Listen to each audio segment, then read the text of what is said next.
Assalamualaikum warahmatullahi wabarakatuh dan selamat sore. Perkenalkan, nama saya Rani Azizah Hikmatus Sobrina dari program studi PGSD 2022 dengan NIM 2205116083. Hari ini saya diberikan kesempatan untuk melakukan wawancara untuk memenuhi tugas mata kuliah kewirausahaan. Sebelum mulai wawancara, izinkan saya memperkenalkan narasumber kita pada sore hari ini, yaitu Mbak Aska selaku distributor dari Amplang Bengalon di Samarinda.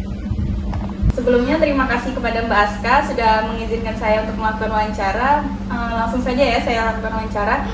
Pertama, Mbak Aska mulai melakukan usaha ini dari sejak kapan?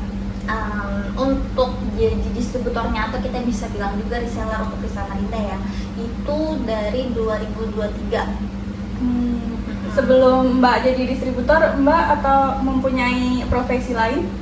Nah, untuk 2023 itu waktu saya masih kuliah di semester 7 kayaknya.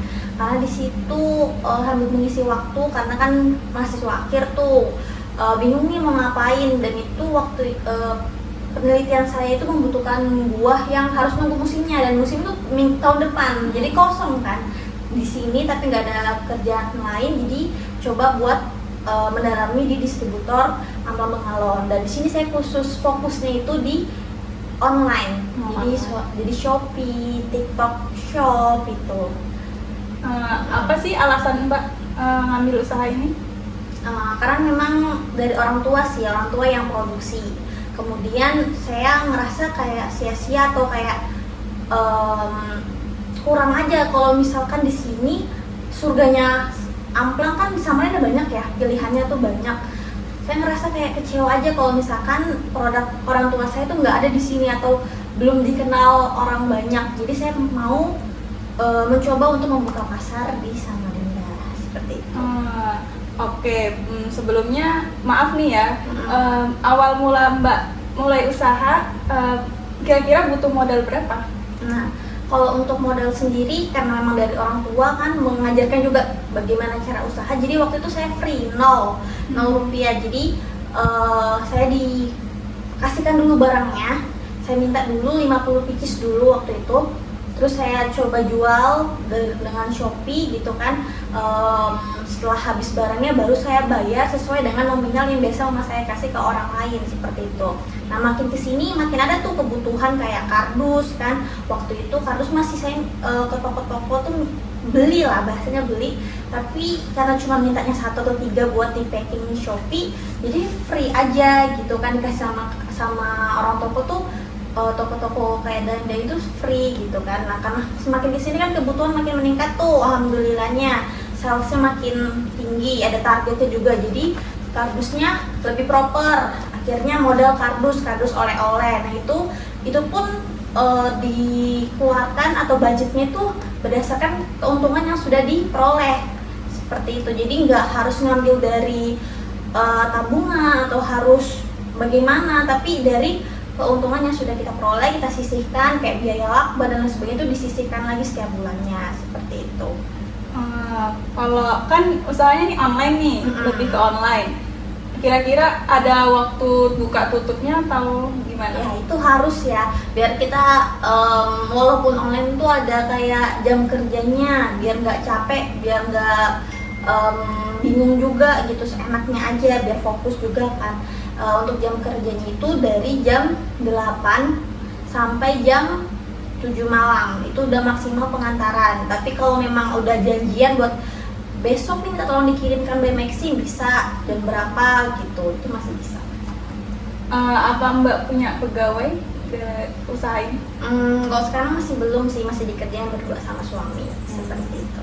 Terus kalau untuk proses pembayaran nih via apa Mbak? Nah, transaksinya kalau by Shopee kan masih ada Shopee tuh, nanti dia masuknya ke Shopee seller tuh masih kan, nanti masuknya ke bank BRI, saya melalui bank. Nah, bank itu ini juga salah satu tambahan fun fact nih buat teman-teman yang mulai mencoba untuk usaha.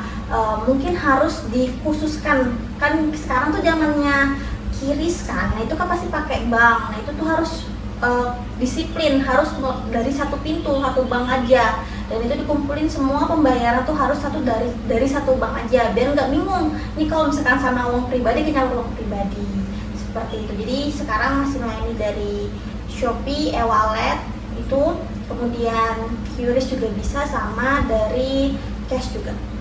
Baik, terus selanjutnya kan usaha Mbak ini lebih propernya ke online ya. Cara Mbak untuk menarik pelanggan itu seperti apa ya? Nah itu sosial media, jadi kami fokusnya itu di Instagram sama di TikTok. Bisa banget dilihat di akun sosial medianya Ampela Mengalon, itu ada di Instagram @ampela_official. Bisa dilihat, itu kami mulai fokus buat uploadan kontennya, tapi sekarang udah mulai mulai stop lagi, tapi itu dari sosial media. Terus di TikToknya juga sama, @ampela_official. Karena sebenarnya saya sendiri kerjanya sekarang di agensi sosial media, agensi branding, jadi ada ilmu lah dari situ yang bisa diterapkan di akun tersebut gitu. Kan kita tahu sendiri ya, di Samarinda ini banyak yang jual amplang juga nih. Gimana cara Mbak untuk biar pelanggan ini tetap ke tempat Mbak gitu? Itu pertama dari sosial media, kita bikin branding di sosial media. Dan kalau dari kami kan ngomongnya tentang rasa, kita ngomongnya amplang kita ini beda sama yang lain, rasanya itu lembut, rasanya ini dan lain sebagainya. Tapi orang tuh kan harus ngerasain dulu baru biar tahu kan bedanya itu apa. Jadi kita coba fokusin buat konten di sosial media, tapi tanpa harus menyebut rasanya gitu, harus karena nih produknya deskripsi rasa. Jadi kita lah biasanya bikin konten tuh yang langsung nembak kebutuhan dari target market. Misalnya butuh oleh-oleh, atau pokoknya dimainin di hooknya gitu, butuh oleh-oleh di jam genting, atau butuh oleh-oleh tapi malas keluar, kayak gitu kita mainin di hook seperti itu kan. Zaman sekarang tuh pasti hook kan yang dimainin seperti itu. Terus sama satu lagi di TikTok itu lumayan cepet naiknya sih, biasanya tuh orang-orang di keranjang kuning. Nah itu biasanya main di situ juga, jadi dari konten sosial media. Baik, kalau target pasar Mbak ini kalangannya dari jenjang ke berapa ya? Kalau dari target umur itu di 23 sampai 45 tahun, itu targetnya ke mahasiswa yang merantau gitu, yang harus bawa buah tangan ketika balik ke tempat asalnya, kemudian orang-orang yang pekerja, yang mudik seperti itu. Biasanya kami harusnya panen tuh di musim liburan sih. Waktunya orang-orang mudik ya. Kalau gimana sih responnya pelanggan-pelanggan Mbak ini habis ngerasain produknya ini? Nah, alhamdulillahnya dari situ kami juga paham apa sih USP kami, unique selling point kami itu apa. Itu dari rasanya, katanya orang-orang itu kalau amplang kami itu lebih lembut rasanya, terus nggak gatal. Nah itu sih jadi USP kami yang selalu kami bahas ke orang-orang kalau ditanya apa sih yang bikin beda. Kadang tuh ada kan produk amplang yang ketika dimakan ada rasa sensasi gatal gitu kan untuk beberapa orang, tapi produk kami enggak. Terus rasanya lembutnya itu lembut dan ada gurih di ending atau after taste-nya. Kalau rata-rata omsetnya nih per bulan nih bisa dapat capai berapa gitu? Alhamdulillahnya minimal 3 juta bersih. Itu bersih ya. Kalau omsetnya ada 5 SPP kami yang selalu kami bahas ke orang-orang kalau ditanya apa sih yang bikin beda. Kadang tuh ada kan produk amplang yang ketika dimakan ada rasa sensasi gatal gitu kan untuk beberapa orang, tapi produk kami enggak. Terus rasanya lembutnya itu lembut dan ada gurih di ending atau after taste-nya. Kalau rata-rata omsetnya nih per bulan nih bisa dapat capai berapa gitu? Alhamdulillahnya minimal 3 juta bersih. Itu bersih ya. Kalau omsetnya ada 15, insya Allah. Kendala-kendala apa yang Mbak alamin nih selama jadi resellernya nih dari Amplang Bengawan? Kalau untuk kendalanya, karena alhamdulillah kami mulai punya target sales gitu per bulannya itu harus berapa yang dikeluarin supaya bisa sesuai sama target kita. Nah itu namanya juga usaha pasti ada naik turunnya kan. Nah itu gimana caranya supaya kita bisa dapat minimalnya tuh berapa supaya terjual dan dapat target minimal kita. Nah itu jadi poin kita sih, gimana caranya buat tetap atau ningkatin salesnya. Nah, dari kendala-kendala tadi itu gimana Mbak ngatasin?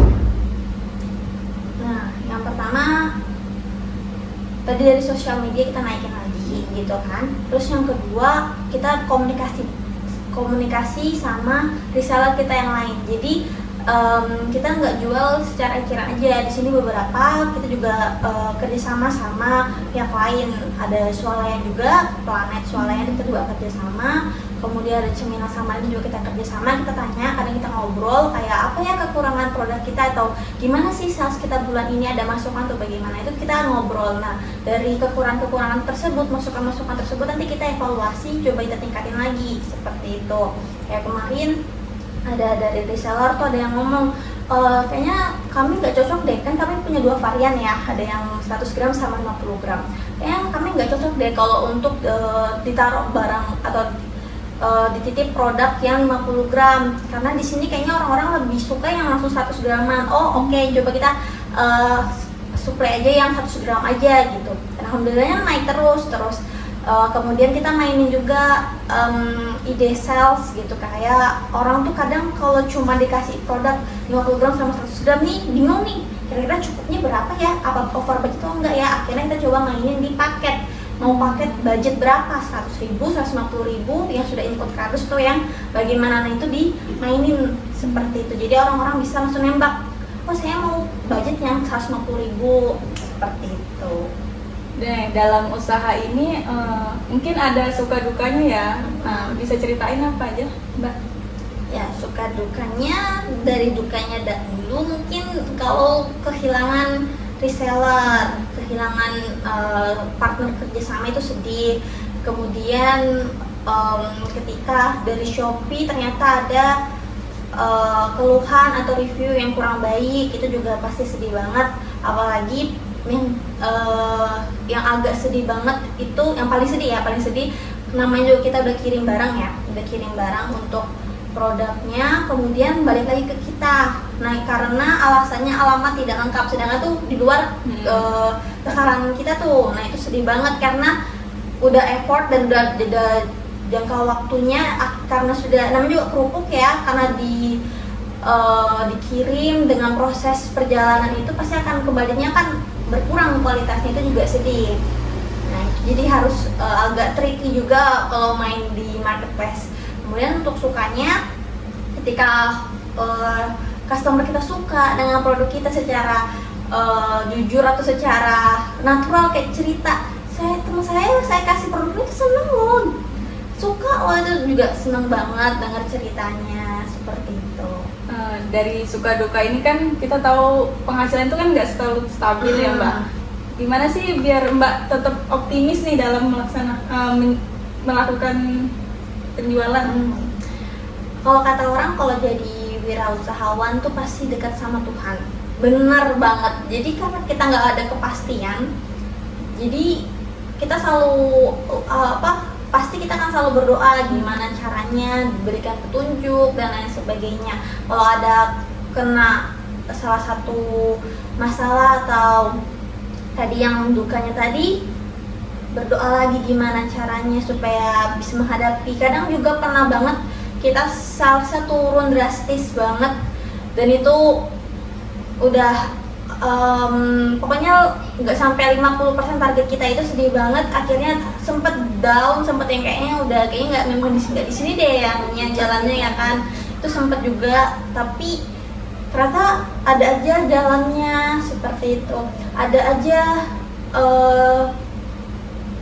caranya supaya bisa tetap lanjut. Jadi kalau untuk jadi wirausahawan tuh selain mendekat kepada Tuhan, itu salah satu juga sedekah sih, itu juga paling membantu seperti itu. Terus kalau untuk upaya nih yang Mbak lakukan agar bisnisnya ini tetap berkembang dan bertahan di antara pesaing-pesaing, bagaimana Mbak? Yang pertama harus bisa mengikuti zaman. Zamannya lagi apa, zamannya lagi aktif di marketplace apa. Kalau marketplace itu disesuaikan ya sama kebutuhan dari produknya sendiri. Tapi kalau misalkan zamannya ini lagi di sosial media, coba ikut juga. Ini zamannya nih lagi, misalkan zamannya nih lagi bazar-bazar, coba ikut bazar juga. Jadi jangan kayak stagnan, jangan berpuas di satu titik gitu. Karena kayak hal kayak Nokia, brand Nokia dulu kan sempat kita pakai banget tuh, tapi endingnya karena dia tidak mengikuti zaman, pas zamannya sudah mulai teknologi makin canggih, sudah mulai Android, dia nggak ngikutin dan lain sebagainya, akhirnya dia terpuruk. Dan jadi itu sih poinnya, mengikuti zaman. Kalau untuk harapannya nih ke depan untuk apa usahanya Mbak seperti apa? Harapannya pengen banget punya gerai oleh-oleh juga untuk apa mengalon ini sendiri. Kemudian pengen fokusin untuk punya karyawan untuk bidang sosial media, karena memang kalau semuanya kan masih kerjaan sendiri, jadi fokusnya itu masih kemana-mana kan. Jadi pas mau R&D atau mau brainstorming tuh udah capek sendiri untuk melakukan itu. Jadi untuk teman-teman yang mau mulai berwirausaha tuh harus disiplin dan harus mau mencoba, jangan cuma dipikir aja, jangan cuma niatnya aja gitu. Kalau usaha Mbak ini kan Amplang Bengawan nih, mungkin Mbak punya brand lain yang dijalani? Ya, untuk saat ini ada juga di Umain Pempek, kami juga ada produk pempek juga. Untuk pempek sendiri kami sendiri yang buat di sini, buat sendiri, tapi ini masih agak slow sales karena kami ini lagi susah ya di bulan-bulan ini agak susah, jadi masih belum produksi lagi. Nah, dari suka duka yang Mbak alamin, dari naik turunnya pasar, ada nggak pesan kesan Mbak untuk para penjual lainnya? Kalau untuk para penjual lainnya, kayaknya saya kan masih pemula juga gitu ya, bukannya untuk mau menggurui atau lain sebagainya, tapi pesan saya untuk semangat, karena semua pekerjaan itu pasti ada nilai jualnya gitu, ada yang dijual, entah itu jasa atau barang. Bagaimana kita bisa optimis, bagaimana kita bisa tetap bergerak agar bisa salesnya tetap bisa naik lagi seperti itu.